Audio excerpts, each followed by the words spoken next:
Hello people of the internet, it is T Sideways Seagull Talabangango here today on Kerbal Space Program again, and today I'm going to be doing another tutorial, but not in this hangar, no, in this hangar over here. Today's tutorial will be how to make a plane, or something that flies horizontal, something that looks a bit like this. So, start from the very beginning. You're going to want your cockpit. Whether that's the Mark 1 or the Mark 2, I don't advise using the Mark 3 yet due to the size difference. So if you just start on the basic Mark 1s or the Command Pod Mark 1s, whatever tickles your fancy. So first things first, we're going to need to go along to a control tab and put another SAS module on there, or inline advanced stabilizer if you want to be a bit cheeky about it. And then back to propulsion, all the way along to this tank here. It's not necessary to actually have this tank here, but I'm going to choose it anyway. And a engine. See, this engine's just a normal rocket engine, so this plane that I'll be building will be able to make it into space, and it will be able to thrust in space as well. So the number one thing for something that flies, most people would realise, would be that you need wings. So if we go along to aerodynamics and go along to select the delta wing. I'm going to place that there for a second now because this part's quite important.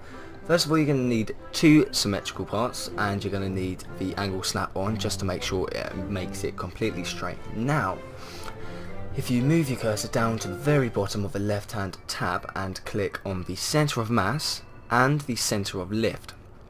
So the center of mass is this yellow and black one here, which just states that if you put a pin just here, that the entire spacecraft would be able to balance on that pin.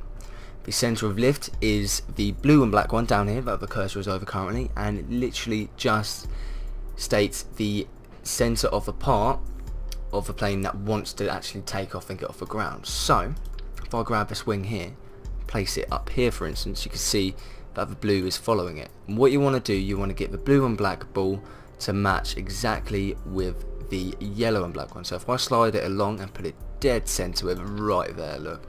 So there we go. In theory, if that had enough speed, it would fly, not a problem, but we wouldn't be able to control it.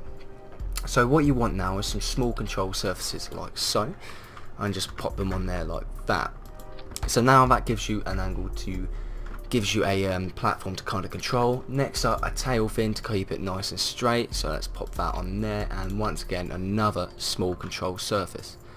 Now you will need to be aware that it has shifted it all back, as you can see. So what I'm going to do first of all, I'm going to make sure that symmetry's still on for one. I'm going to place it right back there, and I'm going to grab a winglet and I'm going to place them just near the front here. So like that, and then I'll shift the wings forward. So now you can see, there we go, it's a nice looking plane. Final part obviously guys is you're going to need wheels to land on. So if I'm going to go along and I'm going to select these normal small gear bays. There we go.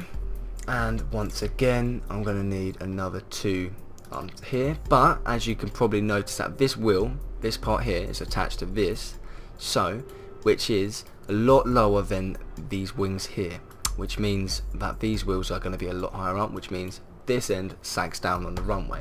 So what I'm going to do, I'm going to go back along to structural, go all the way along through all my tabs here, and click on the cubic octagonal strut here, make sure the angle snap is off, and I'm going to place it just about there, and then I'm going to grab the wheels again and then place that dead on those struts. Now you need to make sure that your wheels, your back wheels are behind it, and your front wheels are obviously in front of it. And once again, you can see that the center of lift has shifted back, so I do need to change it again, the angle snap. So I'm going to quickly place that forward again to about there. It's not too much of a worry if this is slightly above it or below it. So there we go. That's a simple plane right there for you guys. So let's give it a try out, and I'll see you guys on the runway.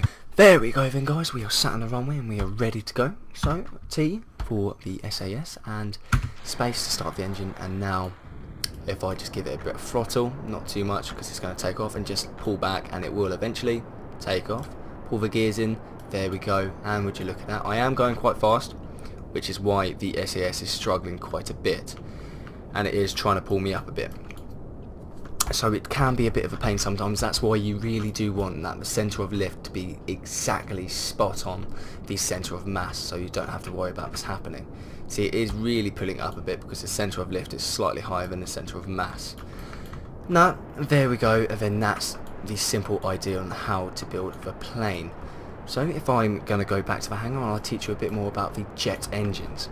So here we are back in the hangar, and we are going to start from the beginning again. So from this Mark 1 pod and go along to the SAS module again, back along to structural. I'm not sure if I can get fuselage for it. Don't think I can. No, I can't. So what I'm going to do, I'm going to go along to a propulsion tab, and I'm just going to select this fuel tank again here, place that on there. Once again, go back, grab that engine, slap that on there. Now, what you want to do for the normal jet engines that only work in atmosphere because they don't have oxidizer in the jet fuel, is this tank here, the Mark 1 fuselage jet fuel. So if you grab that and make sure there's 2 of them, so slap that dead on there. It's nice and flat. There we go. So once we've done that, we go up here to our jet engines. Either one of the 2. I prefer this one due to the fact that it's got a bit more thrust, and place them on here if it's going to allow me to. There we go. Now, because there's no oxidizer inside the tank itself, it needs oxygen from an outer source. So if we go along to aerodynamic tab at the top, go along and choose any of these 3 ram air intakes. So I'm going to personally choose these 2 because I think they look awesome. If it lets me select it, there we go. You can use these, which are radially attached, which means I can attach them to there, for instance. And once again, down here, which gives even more oxygen for when I'm higher up in the atmosphere. It means I can collect more oxygen than I would be able to with just these front ones here. So once again, grab the centre of mass, centre of lift again. Select your wings, go along, make sure there's 2. Yeah, there's 2 selected. I'm going to put that about there. And one more time, put your small control surface just on the outside. There we go. And I'm going to select the tail fins, but because I've got 2 tanks on the outside, I'm going to place them like so. Then once again, small control surfaces on these. And it's not gone too far back, so anyway, I'm going to slap these winglets on the front here. I'm going to bring it back a tiny bit though. So if I bring that way back, there we go. And just for stability, I'm going to go along to the structural tab and go way along to the strut connector here. So I'm going to grab that, zoom in on this wing here, select that, and I'm just going to attach that straight to the fuselage of the plane, which means it's going to be a bit more stable. So now I've done that, once again, utility all the way along to the wheels. So once again, I'm going to put that on 1 for now, slap that on there, and go along again and slap the 2 wheels right the way back here, as far as they can go, due to the fact that the centre of mass is quite a far way back. And it is slightly above it now again. Now, I do need to make it straight as possible, because it means that it's not going to flip over and do all kinds of stuff. But there we go, that will work. We want to make sure that these 2 jet engines are firing up before this main rocket one. So I'm going to create a new tab, select 2 jet engines, pop them in there, and once again I'll see you guys on the runway for the test flight.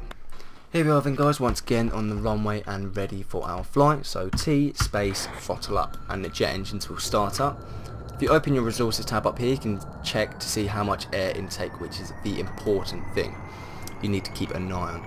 So if I have enough speed to take off, due to the fact that this is quite a heavy aircraft, so let's hope I can get it to take off, that is, before you fall off the end of the runway.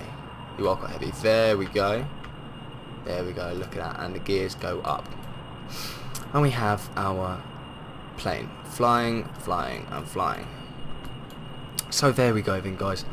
I do recommend a certain mod or downloadable content pack for Kerbal Space Program that you can find on the Spaceport, which is the B9 Aerospace Pack, which adds an unbelievable amount of stuff for kind of flying within atmosphere, such as VTOL engines where you can go both vertical and horizontal.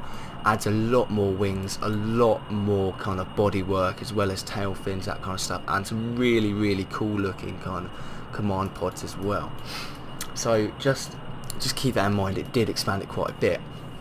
So whilst you're flying in the atmosphere, just keep an eye on your intake air up here, and say I reached the top and I'm starting to run out of air now, what I'd need to do, I would start up the next engine, and when I've gained a bit of speed I would cut it all. And now, before you leave the atmosphere, and just wait for these thrusts to go down to about below 3. There we go, and select shut down engine. Otherwise they will explode when there is no air. So once again, if I go throttle back up, and then that plane would now work in space. And then when I've come back down again, I can keep them on, but if I shut that off again, activate the engines, now start them up again, and I'll still be able to fly absolutely perfectly. So there we go then guys, I hope you enjoyed, and I hope this tutorial helped quite a bit with the idea of flying planes in Kerbal Space Program.